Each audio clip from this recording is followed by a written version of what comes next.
Cette émission est conçue et réalisée par des membres de la communauté en collaboration avec Nous TV.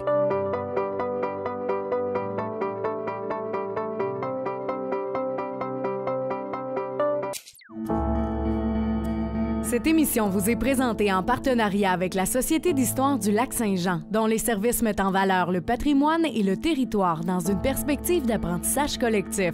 Bonne émission!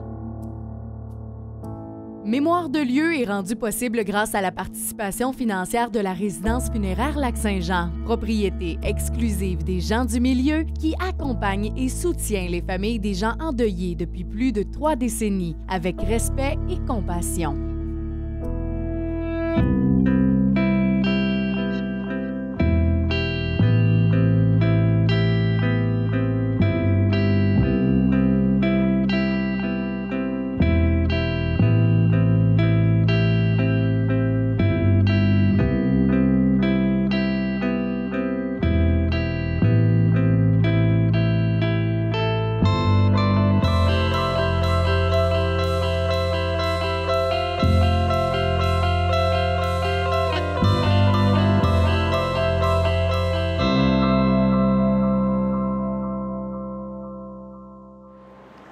Mesdames et messieurs, bonjour et bienvenue à Mémoire des lieux, une émission présentée en collaboration avec la Société d'histoire du Lac-Saint-Jean.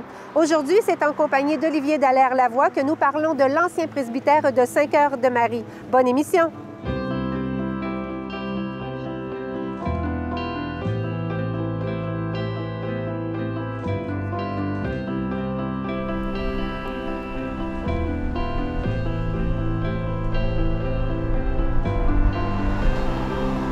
On parle du presbytère, on parle ce matin là, du 3e presbytère de Saint-Cœur-de-Marie. Et qu'est-ce qui le caractérise, ce presbytère-là? En fait, ce qui le caractérise, on pourrait parler d'abord de son architecture. Oui. Qui est vraiment, en fait, c'est de style Foursquare. OK. Cubique. Et à 4 versants. Il y a deux styles de Foursquare. Celui-là est à 4 versants. OK. Est-ce qu'Olivier, on peut dire que la lucarne fait partie de ce qu'on définit Foursquare? Oui, mais pas seulement ça. En fait, c'est vraiment que c'est de forme cubique. OK. Puis, à l'avant, on voit que les ouvertures, en fait, sont assez similaires à celles à l'origine. OK. On a, en fait, le bâtiment d'origine avait un balcon qui n'existe plus aujourd'hui. Il a été remplacé par un petit fronton à 2 versants. Les colonnes ont également été modifiées, car à l'origine, le bâtiment avait 3 colonnes qui soutenaient 3 colonnes, en fait, pour un total de 6, mais 3 petites colonnes qui soutenaient le balcon. OK. Il n'y avait pas de garde-corps non plus, hein? Non, le garde-corps en métal a été ajouté durant les rénovations de 1992. Parce que c'est vraiment en 1992 qu'on a vraiment rénové l'extérieur du bâtiment. Car à l'origine, juste le revêtement était fait en bois de clin. OK.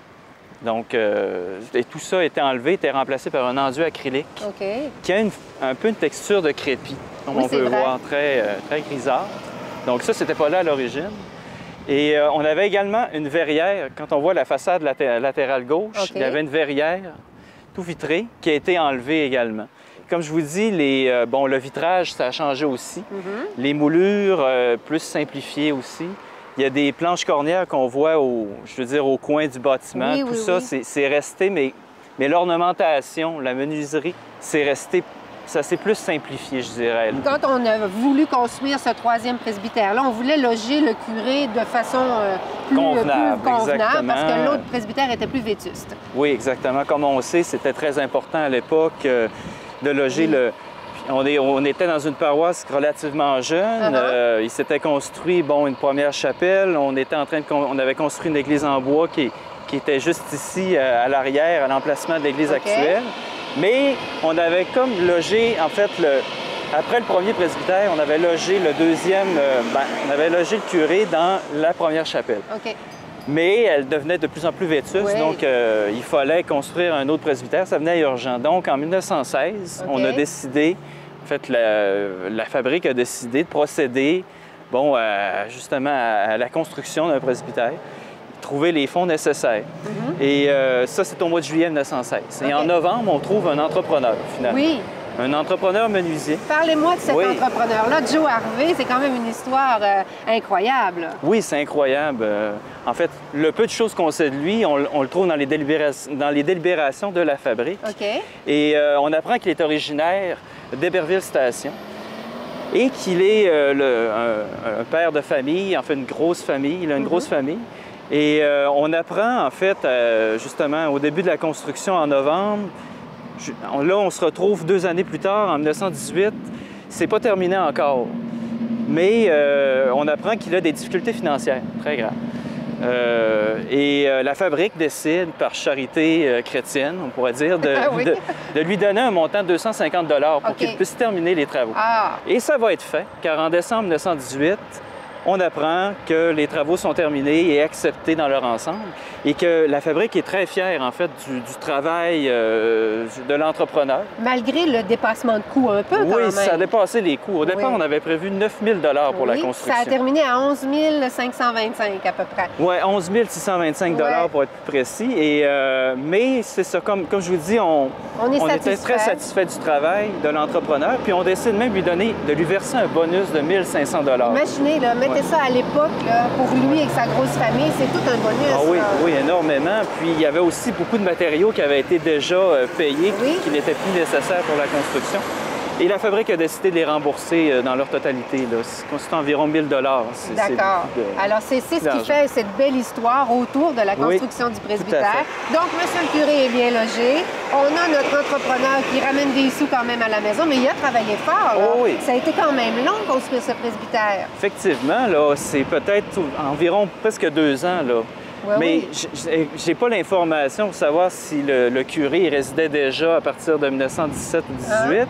Parce que les travaux n'étaient pas complétés, mais à ce que je vois, c'est vraiment la fin de 1918. Donc, c'était un gros chantier, oui, effectivement. Et là, ce presbytère-là, aujourd'hui, abrite plusieurs organismes. On a, entre autres, la Biblio, on a aussi le Cercle des fermières, les Chevaliers de Colomb. Donc, ça sert à...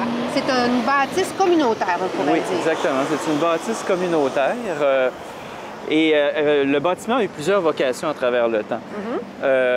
Au départ, c'est un presbytère, comme on l'a dit, mais par la suite, à partir de 1956, eh bien, c'est devenu l'hôtel de ville de Saint-Cœur-de-Marie. Et également, la Caisse populaire s'est établie la même année, en fait. Donc, il y avait différents bureaux. C'est resté les bureaux de la ville jusqu'à la fusion, en fait. La fusion de 1979, où Saint-Cœur-de-Marie et le canton de Lille est devenu la municipalité de Delisle.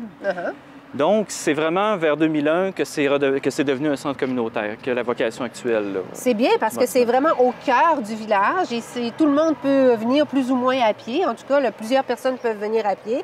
Et c'est une bâtisse qui est restée belle. On l'a quand même bien entretenue. Oui, tout à fait. On a gardé le plus possible, je dirais, son cachet. Et les arbres, tout ça, c'est vraiment un très beau bâtiment. Oui, on voit que les ouvertures, surtout la façade avant, ça a été respecté quand même assez bien. Mais c'est surtout les façades latérales qui ont eu beaucoup de modifications. On peut voir à l'arrière, justement, la façade droite. Oui. Il y a eu beaucoup de modifications. Il y a des images de l'époque qui nous montrent qu'une caserne avait été construite en 1959. Comme je vous parlais, l'hôtel de ville s'établit. L'ancienne caserne qui avait été construite en 1921 est transférée ici. Donc, il se construit une petite annexe qui est à la façade latérale droite.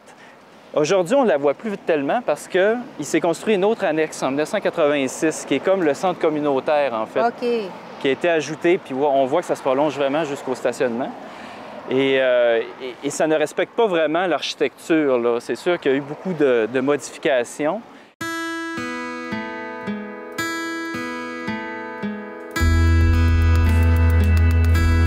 Alors, Olivier, nous sommes donc du côté droit lorsqu'on se place du côté de l'église et on voit l'annexe. Et on parlait tout à l'heure qu'il y avait anciennement la caserne de ce côté-ci. Oui, effectivement. Il y avait la caserne qui a été construite en 1959. Comme je vous disais précédemment, l'hôtel de ville s'installe ici dans l'ancien presbytère en 1956. L'ancienne caserne de pompiers qui existait en 1921 ferme et on décide de construire une nouvelle caserne ici en 1959. D'accord. Les photos nous indiquent donc les grandes portes, tout ça, tout était bien placé. Oui, il y en avait 2, à ce que j'ai pu voir. Ils étaient à l'arrière du bâtiment. Okay. Donc, on ne les voit pas. Si on regarde la façade, on va juste voir quelques petites fenêtres, là, mais ils étaient à l'arrière à l'origine. OK. Et ce côté droit, là, donc ça a été modifié parce que c'était pas comme ça en haut, là. On a fermé beaucoup de fenêtres. Il y a des sorties, des nouvelles sorties qui ont été installées à différents endroits. Mais c'est sûr, il y avait des fenêtres ici à l'étage en haut, au rez-de-chaussée. Et tout ça a été modifié dans les années ultérieures, là. Peut-être pas à l'époque de la caserne, mais un petit peu quelques années après, là, quand on a construit l'annexe actuelle qu'on voit ici. Effectivement. Et quand on parlait tout à l'heure de Foursquare, on dit que c'était donc cubique. Alors, il y avait les lucarnes ici. On les retrouve de ce côté droit-là. Oui, on en voit une en haut. Pour faire comme un vrai carré. Une espèce de symétrie, c'est ça, du bâtiment. Exactement. Est-ce que c'était beaucoup utilisé, ce style-là, Foursquare? Je pense que c'est un style assez fréquent, mais comme je vous disais, là, ça, c'est un style Foursquare avec des versants, avec un toit versant, là, à quatre versants. Mais il y a des Foursquare, c'est des toits plats. Alors, donc, on est du côté de la caserne. Et si on va du côté gauche maintenant du presbytère, là, on va pouvoir s'imaginer qu'il y avait une verrière anciennement. Une très grande verrière qui recouvrait, en fait, toute la partie de la galerie qu'on voit actuellement, là, qui est très ouverte, là. Mais imaginez-vous une belle galerie, avec des belles vitres. Et tout ça a été enlevé, malheureusement, je ne peux pas vous dire en quelle année, là, mais sûrement dans les années 80 ou peut-être dans les années 90, en 92, quand ils ont décidé de rénover l'extérieur. D'accord. Bon, bien, on va aller faire un tour de ce côté-là. Oui, il n'y a pas de problème. Allons-y.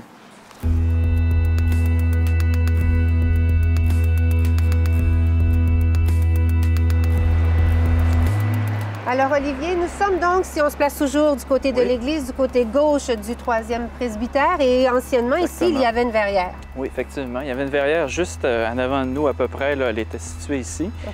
Cette verrière est peut-être construite à l'origine, mais je n'ai pas l'information exacte. Puis, elle a été démolie, possiblement aussi en 1992, durant les grandes rénovations extérieures qu'il y a eu là, ici. On peut présumer aussi qu'il y avait une porte parce qu'il y avait un escalier devant cette verrière. Oui, effectivement, il y avait une porte avec un petit escalier pour sortir. Il y avait également un autre escalier sur la galerie, là, ici, qu'on voit, qui a été enlevé, possiblement aussi en 92. Donc, il y avait peut-être 2 sorties là, sur cette façade à gauche. D'accord. Bien, écoute, Olivier, ce fut un réel plaisir de visiter ce presbytère dans notre esprit et de faire donc cet historique de ce beau bâtiment de l'ancien presbytère de Saint-Cœur-de-Marie. Je vous remercie parce que j'en ai appris beaucoup et j'espère que nos auditeurs en auront appris tout autant. On se donne rendez-vous à une prochaine fois. Merci. Merci, Caroline. À bientôt. À la prochaine.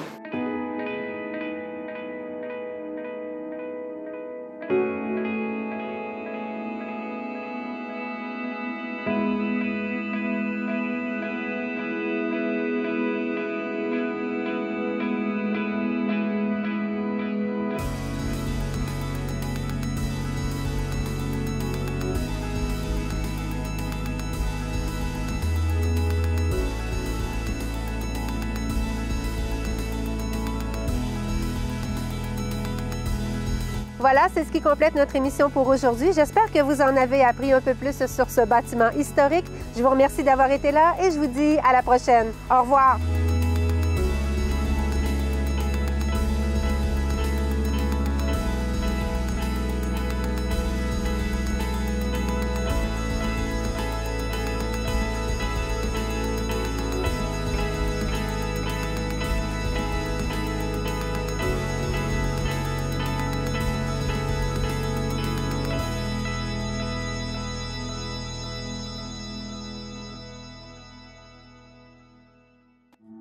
L'expertise et le leadership de la Société d'histoire du Lac-Saint-Jean permettent à la collectivité de bâtir son avenir en intégrant son patrimoine et sa culture. La Société d'histoire du Lac-Saint-Jean est fière de vous avoir présenté l'émission Mémoire de lieu.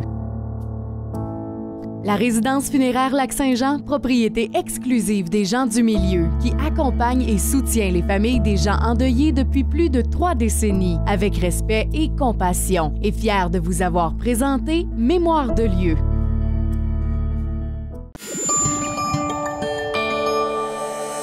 Nous TV, fiers de faire rayonner notre communauté.